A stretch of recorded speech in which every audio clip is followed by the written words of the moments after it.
a lens of equity and trust. And I want everybody to know that it's really important for me to say to all of you that I recognize that I'm not the only person who thinks about this. And a lot of you bring your own expertise to this space. So I want to thank you ahead of time for allowing me to guide the discussion today. And I've deliberately left time at the end for discussion for us to share ideas. I don't do well with chat while I'm talking. I tend to block it out. So if you're saying something in the chat that you're hoping I'm seeing, I'm not seeing it. But I invite you to interrupt me if you'd like to comment or share an experience. My disclosures are only that I get some money from USAID for the work that Rena just mentioned, and I have sat on a couple of primary care panels for Novo Nordisk and Medscape, and so I need to tell you that I did that. The other thing I like to say is that some of these pictures are mine, but most of them come from the internet, and I'm not using them for any financial gain.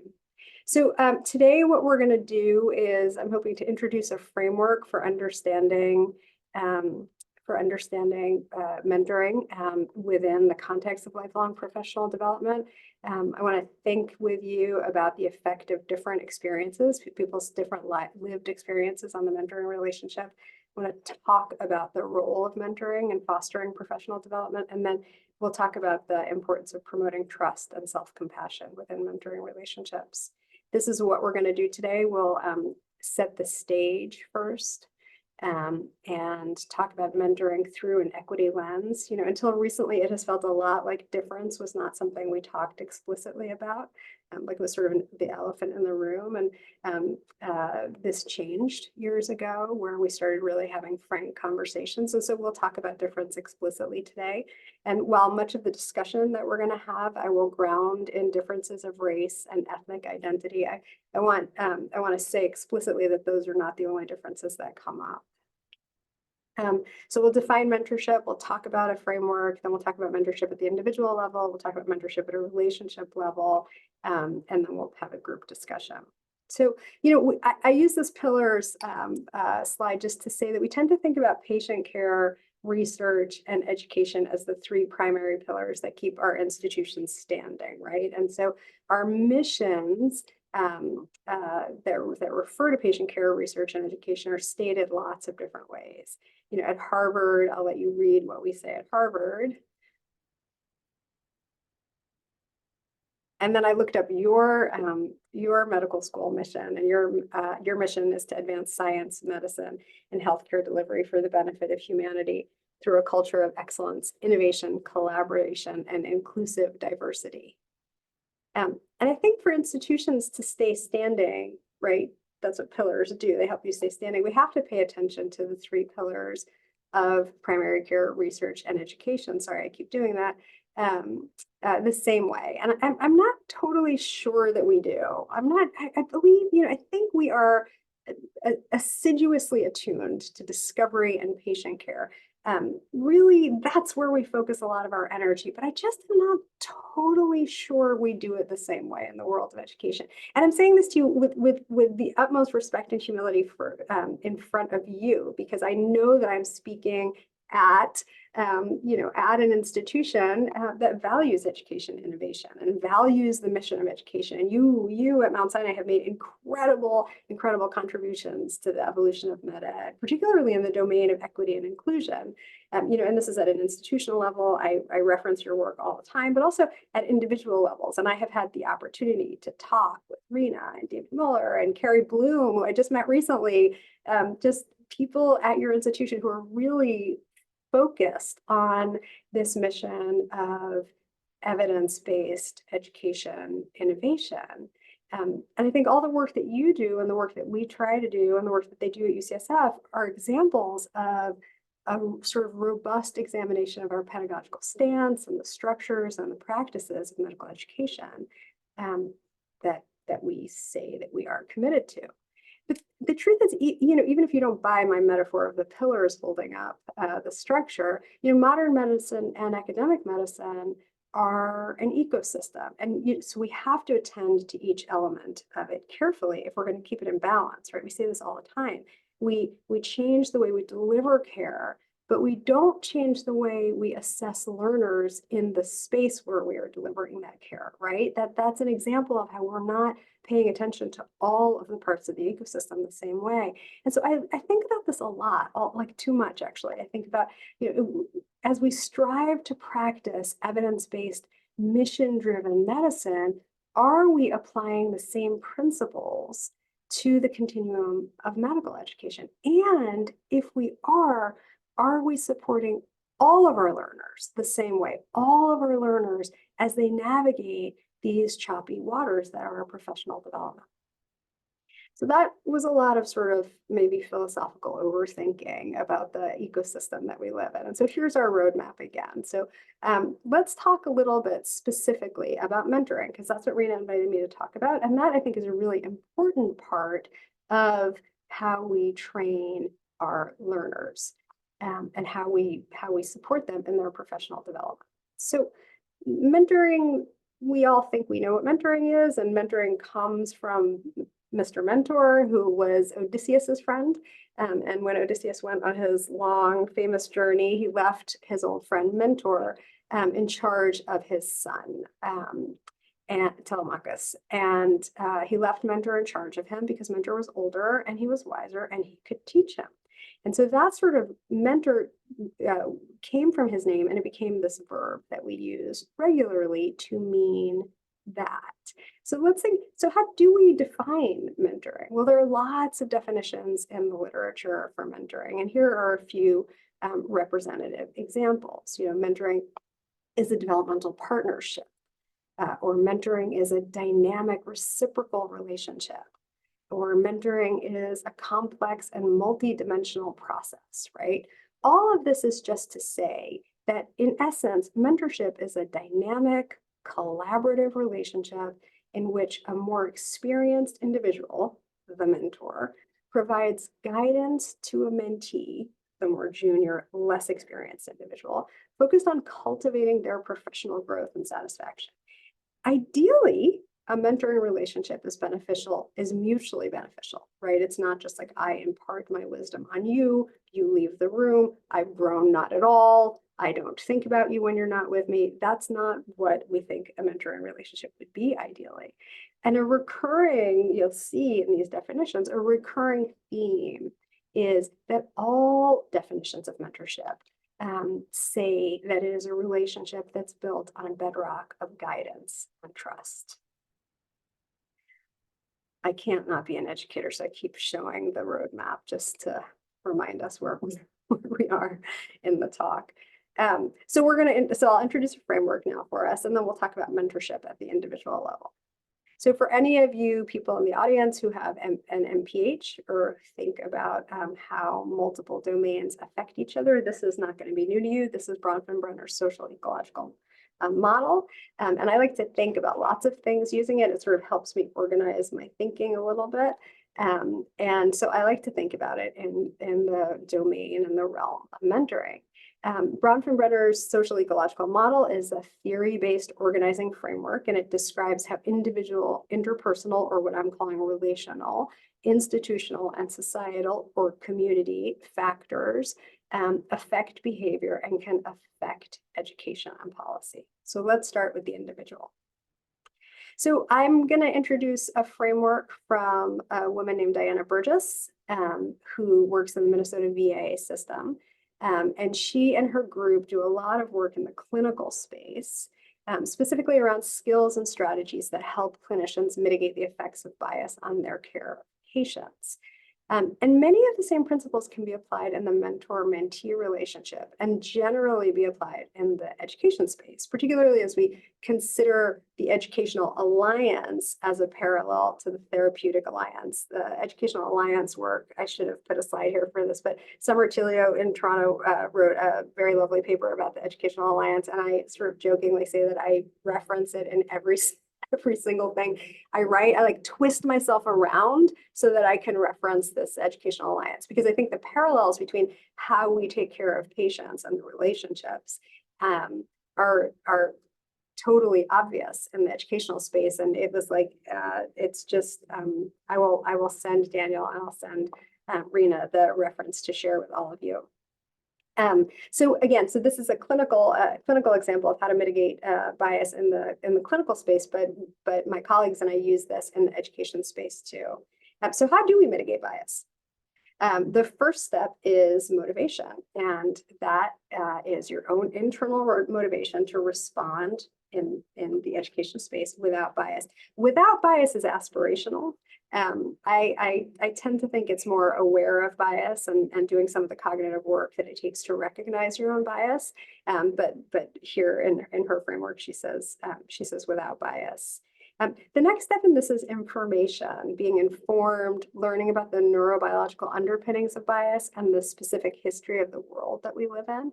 And in our world, that means learning about the history of racism. And I just want to say again that while much of the work in this space speaks directly to racism, it's not the only social phenomenon of othering. And so I always like to say that while I may be saying race and racism explicitly, I'm not saying it exclusively. I'll say that again, I'm not saying it exclusively. Information then is followed by emotion and orientation. And so emotion and orientation are the personal work of learning to self-regulate and learning to take perspective. And so I'm going to walk you through this framework. We do this a lot in a workshop. My colleague Bobby Gottlieb and I do this a lot in a workshop, and this is the time where we offer people the opportunity to share a bias with us. Bias is a part of human cognition. We all have bias, and so when we do this in person, I ask people to write down on a piece of paper, and we read them out loud to show everybody that we have bias. So I'm going to ask if people are willing to put a bias of theirs, or they want to, they can put a bias of theirs in chat. Don't enter it yet. Don't press enter. But if you feel like it, you can write a bias of your own right now. We'll do what's called a Zoom waterfall, and then people can just look and see how it feels to sort of share openly. I'll share one with you. I'll share two with you. I said before, I'm from New York City, and so I trust, and this is going to sound crazy, I trust anyone with a New York City accent. I just trust them.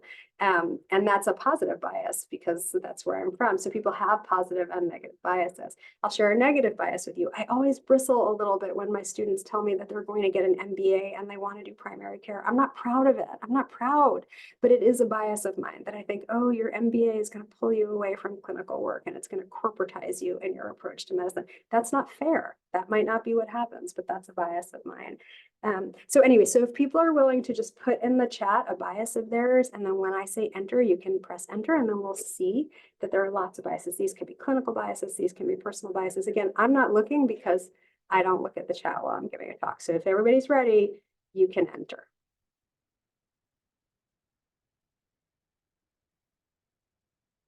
And I don't see the numbers going up, so maybe nobody entered. Okay, that's okay.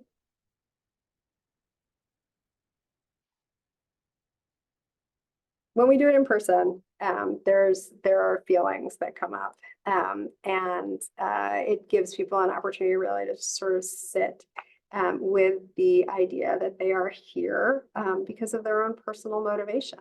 And that's really what this is about. The first step of the framework is to come to the work motivated to do better. Internal motivation is critically important, but we need to foster and nurture it in a space where we show that we're willing to engage with our own biases and where we show that we're willing to engage with each other's biases. The next step of the framework is information, and information specifically relates in this talk to understanding the basis of bias, the neurocognitive underpinnings, and to understanding the historical context. Today, I am not going to go into a deep dive into the history of oppression in medicine. That's another talk, which I'd be happy to give, but today I'm not going to do that. But I am going to talk about understanding some of the socio-cognitive underpinnings of bias, because that allows us to explore how to mitigate the effects of bias on our work and on our workspaces. So this slide is a reminder of what bias is and that our minds can play tricks on us. Our brains are wired to categorize and identify patterns. Bias refers to the patterned thinking that unconsciously shapes our attitudes and responses. Bias describes the quick responses and judgments that are triggered by characteristics like skin color or facial features or accents. For example, I gave you that example of the New York accents. And our personal biases are typically based on social and cultural norms that are reinforced every day. We tend to have biases that favor our own groups, but not always. Members of disempowered groups may internalize messages from more powerful groups and harbor unfavorable biases towards themselves. So this floor looks warped, but it's actually an optical illusion painted that way specifically to prevent school children from running in the hallway. And this illusion, the reason I have this illusion here is it's a reminder of how our minds can be tricked. When kids stop running in the hallway, they're responding to their perception and not to reality. And then I put this quick photo here just as a reminder that although much of how we understand the world is shaped by and reinforced by social and cultural norms, we also have our personal belief system that are developed early and shaped by our unique experiences. So those are my parents on the right, and that's little baby me being held by my parents' friend. And this is the Lower East Side in the 70s. That's where I grew up. And I can't not have my personal experience be part of how I interpret the world. So Diana Burgess and her team have a second framework that I think is helpful for understanding and potentially mitigating bias, particularly as it occurs in the learning environment. Again, according to Diana and her group, implicit bias can influence behavior through a sequence of two processes. First, a bias is triggered by the presence of someone perceived as other, a member of another social group. And this is called activation. After activation comes application, when the person expresses that bias through action. Okay, so activation, I am activated, my bias is activated. Application, I do something towards that person that is inspired by and reflects my bias. So what happens once a bias is activated? Well, lots of factors can lead to its application. A lifetime of prejudicial socialization is probably the most common, right? That's what we were talking about before. People bring with them these cultural ideas about people from other groups. But also there are factors in the immediate context: high cognitive load, compassion fatigue, multitasking, distraction, lots of things that we are faced in our work environment with every day.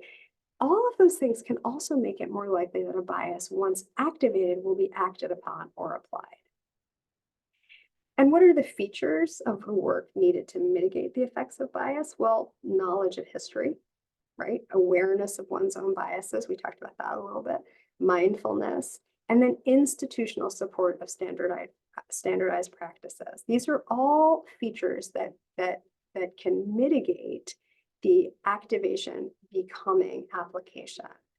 And these features, which are both historical, like knowing how we got where we are, and based in the present, right? The awareness of our own bias, mindfulness, institutional practices, can block the application of bias, as I just said. And we could spend hours talking about this today. And there's a ton of literature around this, but I just want you to know that all of these strategies work.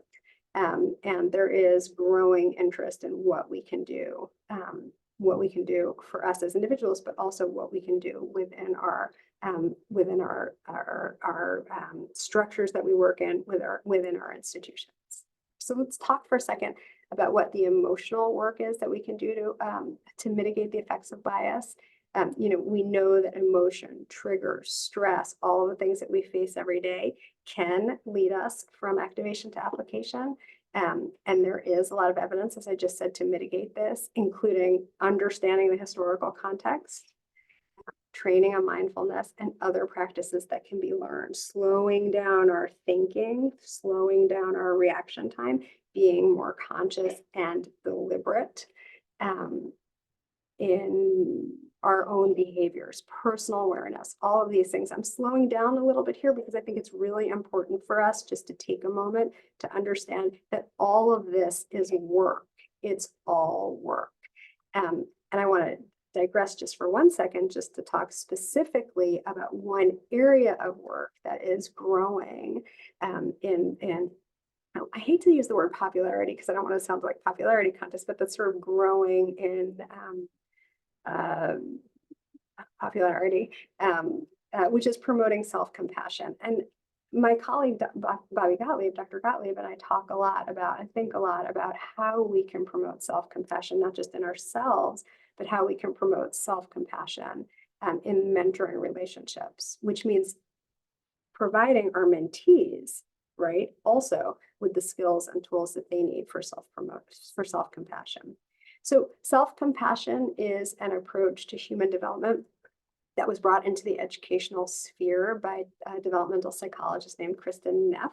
She has a beautiful website with lots of work and links, and you should check it out. Actually, her website, because she has little practices that you can do too. I just shared it with my teenage daughter. Self-compassion, these self-compassion links.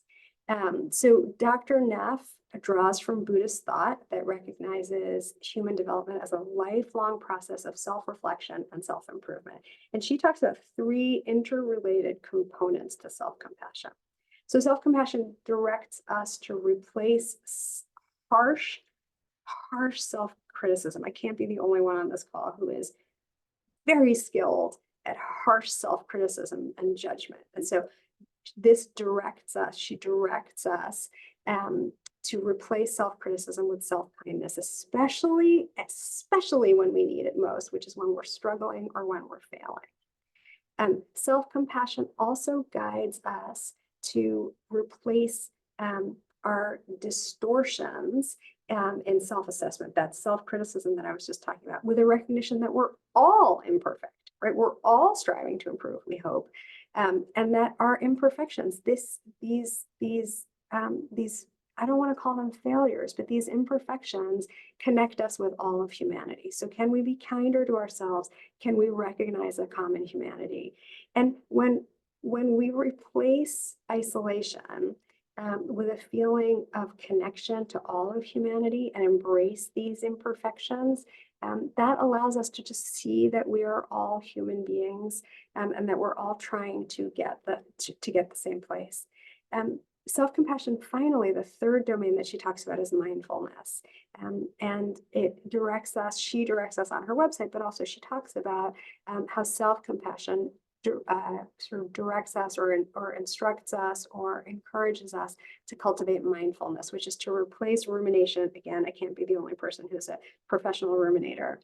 So replace rumination on our faults and imperfections with sort of a balanced awareness of our thoughts, our feelings, our strengths, our weaknesses, our areas for growth, and to take time. This is about taking time to calm the mind and to develop perspective. I will say, as an aside, as someone who lives with 2 teenagers, I really am trying to do this in my work and in my relationships with my students, my relationships with my patients, and also my relationships at home.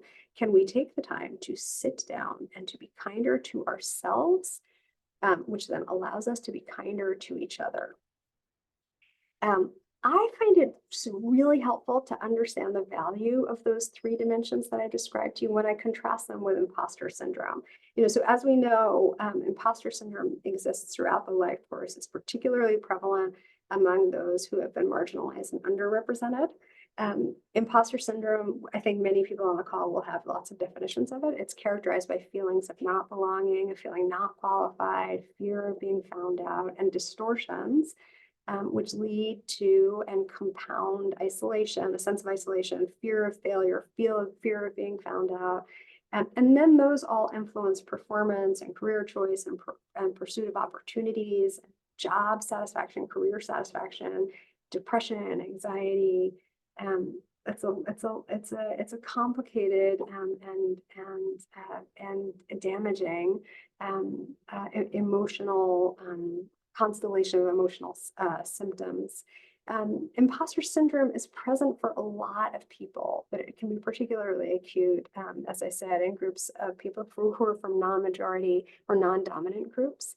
And I also wanted to say, as an aside, that I think some people are moving away from the idea of imposter syndrome entirely. It's a term that people sometimes don't use anymore. And the argument there is that imposter syndrome exists only because of the dominant narrative and the culture that we live in, right? If the dominant narrative were not the dominant narrative, we wouldn't have imposter syndrome. And I think that's, yes, true. And I think that it still exists, and there's always so much to discuss. So maybe this is one of the things that we can talk about at the end. Just going back super quickly to self-compassion, studies of self-compassion demonstrate a huge array of positive outcomes. There's emotional regulation with decreased anxiety and rumination and fear, and better outlook on life, greater happiness and optimism. There are cognitive changes. You have enhanced working memory and cognitive flexibility and curiosity, and just your ability to be sort of open to learning comes with self-compassion. And these lead to behavioral changes. So the willingness to admit and learn from mistakes, change unproductive behaviors, take on new challenges, take initiative, and considered holistically, those three elements add up to greater self-confidence and intrinsic motivation and growth mindset. Self-compassion could be thought of as an individual trait, and for sure some people demonstrate more self-compassion than others, but there is evidence, and I actually just said this earlier about my teenagers, that there's evidence that we can learn self-compassion ourselves, and that we can model self-compassion to other people, and that self-kindness, that embracing the shared humanity of imperfection, mindfulness, these are habits that can be taught and reinforced. And we'll come back to this a little bit later, but just thinking a little bit about the social ecological model, institutional and programmatic attributes, programmatic, institutional, cultural attributes and programs, I think really should focus on promoting self-compassion. So what do we do? How do we do this in a mentoring relationship? How do we model and promote self-compassion? Well, you can introduce the concept of self-compassion. I mean, I'd love, if we were in a room, I'd say, who has ever talked about this with your mentee? I, until recently, didn't talk about this with mentees deliberately. Not I deliberately didn't, but I didn't ever deliberately talk about this with my mentees. So you can model self-compassion by talking about your own mistakes and lessons learned, right? We don't do that often enough. Maybe we do it more now, but when I was training, people didn't talk about this. You can be a sounding board, right? You can guide your mentee in reframing harsh criticism. So maybe there's a different way to look at this, right? We do this with our patients, don't we? We are very good with our patients at saying, that's really, well, maybe I do. I say, that's really mean to say to yourself, right? I mean, patients of ours who beat themselves up because they're overweight, or patients who beat themselves up because I had a patient this morning call me and tell me he was a failure because his blood sugar is still 250. And I said, let's think about that differently. And I think we can do the same thing with our learners. We can promote self-awareness and reflective skills and self-care. We can support opportunities and challenges, right? We can support our mentees to go do the things that are hard. And as we do with our learners in the clinical space, with our mentees, we can actually ask them to reflect on their experiences. I don't know if we do that so much within mentoring relationships, although we do it in teaching relationships, right? We say, let's process what just happened. Let's talk about the mistake that we just made. Let's learn from what just happened. Okay, and so then that brings us back to the final step in our framework, which is orientation, as we think about how we can mitigate bias in ourselves in mentoring, especially across difference with a lens towards equity and trust. Can we orient ourselves? Can we start to take perspective? Can we be empathic? Can we create partnerships? And can we create trust? And to do this well, we really need to see our learners and our mentees, right? It's really important for us to consider the larger context in which our team, our learners have learned and continue to learn. And that really requires that we understand the history of medicine. And using a critical consciousness lens from Paulo Freire, we have to be aware of how we got here, how we got where we are today. So that's our history. How did we get here? So that we can understand where we are, and so that we can imagine a different future, right? You can't think about the future without understanding the past. So let's talk about some of the lived experience of our learners and our colleagues from non-dominant culture and medicine. This comes from an extensive literature, which I don't have to tell you about, because much of the work comes from Mount Sinai and other forward-thinking institutions like UCSF. Many of our learners come to our institutions with a history of marginalization that informs and then is reinforced by their experiences with patients, peers, and supervisors. And these include exaggeration of differences, increased vulnerability, stereotyping, scrutiny, increased performance pressure, heightened visibility, also invisibility at the same time, and marginalization. And taken together, all of this leads to an increased cognitive load that our learners are bringing to the education space and then also bringing to the mentoring relationships. If you don't know this paper by Aba Osoyasare and others, I strongly advise you or recommend that you read it. It's a great paper. It's another one of those papers that I use, I reference all the time. They did interviews with residents to ask them about their experiences and in the workplace and their views on the role of race and ethnicity in their training experiences. And this paper speaks directly to the challenges that a lot of underrepresented medicine residents face while negotiating their personal and professional identities. So while all residents may face difficulties, I believe that all residents face difficulties developing their professional identities, residents in this particular study described a, quote, pressure to assimilate, or using coping mechanisms like laughing it off when faced with microaggressions. And I'll just quote quickly from the article. In many cases, challenges of personal identity were exacerbated by limited social and professional support. As UIM residents attempted to find ways to be their true selves in the workplace, race and identity was thought to be a barrier to fulfilling mentoring relationships, thus reinforcing perceptions of isolation. So how do we then create and nurture successful mentoring relationships with all of our learners, as they navigate and develop their professional identities, while also encouraging them to be true to themselves, right? How do we do that? Well, that brings us to the relationship part of mentoring. So we've talked about what we do as individuals, and that's the personal work of mitigating bias. And I showed you those two frameworks by Diana Burgess and her group. And now we're going to move to the relationship. Traditional mentoring relationships are imbalanced. Fundamentally, there is an asymmetry of power in mentoring relationships by virtue of the position that's held by the mentor as someone who possesses more knowledge and skills. And then this is without the added impact of structural inequities and interpersonal bias, right? It's important to be very cognizant of this and to address it explicitly within relationships and early. And why do I say early?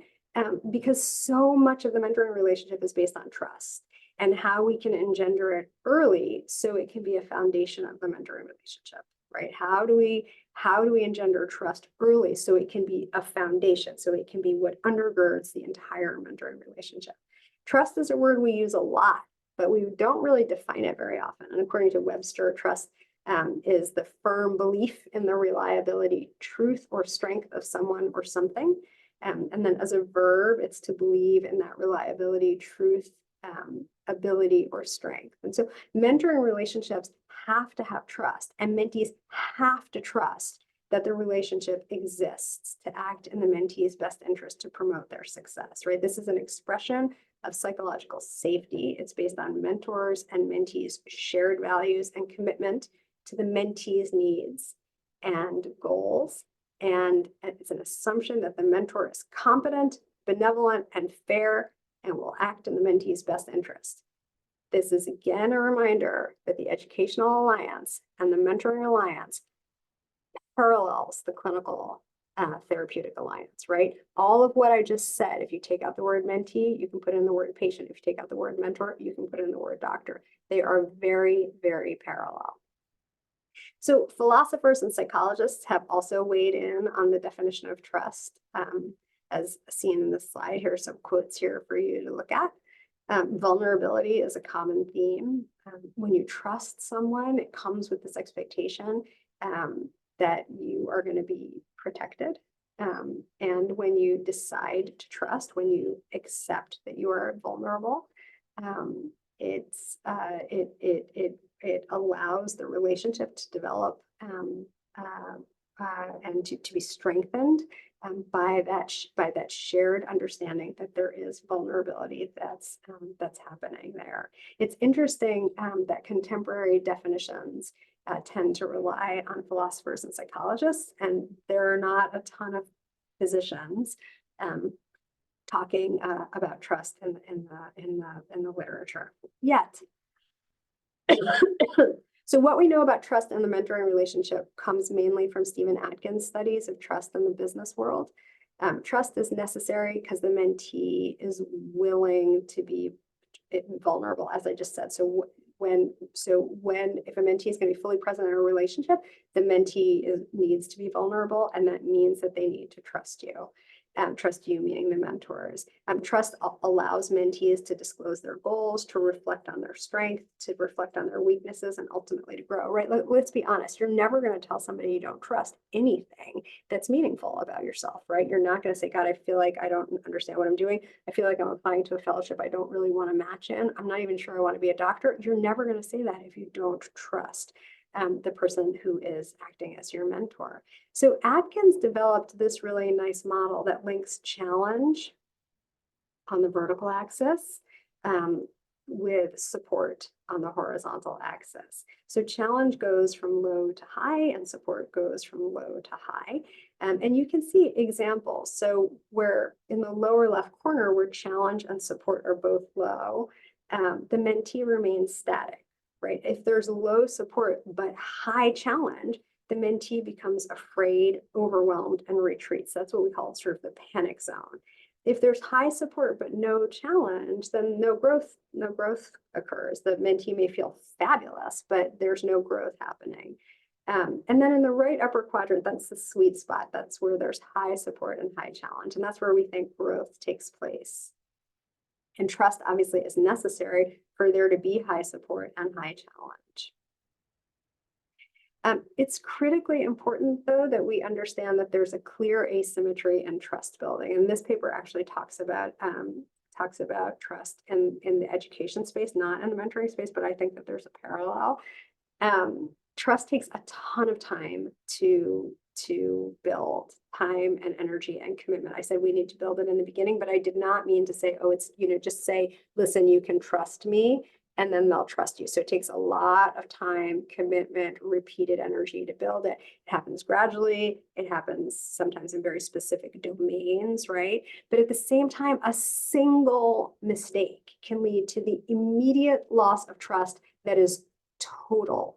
And I put the house of cards there because it's not unlike the house of cards comes down tumbling if you pull one card out or if you blow on it, right? And this is important to understand because the phenomenon of sidelining happens where either party could be totally unaware of the breach of trust, and the loss of trust then leads to sidelining, where the person whose trust is lost is no longer considered part of the relationship. I'm sure that there are people in the audience who can think of examples. It's much easier to think of examples in the teaching environment where there have been students or residents who lose your trust, and it takes a lot for you to sort of bring them back into the team. You kind of say that person, it's not deliberate, but we do it. We sideline them, we move them to the side. So very specifically, these are some features of good mentoring, and I feel silly even saying them to you. They seem self-evident, but for a lot of them, they're not. I bet all of us could give examples of when we've received poor mentoring, or even worse, when we've done it ourselves. When we have not been an ideal mentor for somebody, and typically it's related to forgetting one of these features: the transparency that's necessary, the communication, the commitment, and the altruism. These are all necessary features of good mentoring. They go hand in hand. They all dovetail. It's very hard to do one without actually doing all of them. Let's talk for a second about how we become entrustable in the mentor-mentee relationship. How do we engender trust? I do want to recognize that mentoring relationships occur in a larger context, as illustrated in the social ecological model. And lack of trust in an institution makes it very difficult to establish trust on an interpersonal level. I don't know how much people know about what's happening here in Boston, but there's a lot of talk right now about how our institutions are making it hard for people. And so that lack of trust is translating itself into the mentoring and to educational spaces. So interventions at an institutional level are incredibly important for us to support mentoring at the interpersonal and personal and relational levels. Practices for becoming entrustable include promoting transparency, clear communication, as I said, pursuing ongoing trainings. And what would you like to do as an individual? How can you become a better mentor as an individual? Ongoing trainings around structural racism, around inequity, around allyship. Skill building. You can demonstrate self-awareness and reflection when conflict arises, when there are differences in opinion. I said to my son recently, he's the older of my two, I said, you cannot be convincing unless you are convincible. So it's important for us when we're engaging in conversations with whom we may disagree to be open to listening to how they think about the world. Providing feedback and receiving feedback. These are all very important elements of becoming entrustable. So far we've focused on the mentor-mentee dyad, which I think is a good place for us to start. But as I said, this relationship exists in a larger context, and this brings us to the broader issue of an institute's entrustability. There are lots of examples in our clinical world where a lack of trust in an institution makes it much more difficult for us to establish trust on an interpersonal level. And I'll give you the example. Think about historical racism, fear, mistrust of science based in reality, based in very real things that have happened, how science has been used, how medicine has been used to oppress. And then that leads to individual mistrust of doctors, mistrust of the COVID vaccine, mistrust of a whole litany of things that we can use as examples to show how institutional mistrust can become individual mistrust, how it can poison an interpersonal relationship. Trust by individuals depends on past experiences. So if an institution demonstrates that it's not worthy of trust, then trust at many, many levels is eroded. So I thought we could spend some time together. Now I'm so aware that I talk too much, but I thought we could spend some time right now as a group thinking about that. Like, how can we engender trust at an institutional level? And how can we create structures that support mentoring with an eye to justice and equity? I have some references here, and I'll send Rena some more references to share with you. Just wanted to say thank you. Give a shout out to my colleagues here at the Brigham. And that's it. I'd love to hear thoughts, comments, feedback. I'm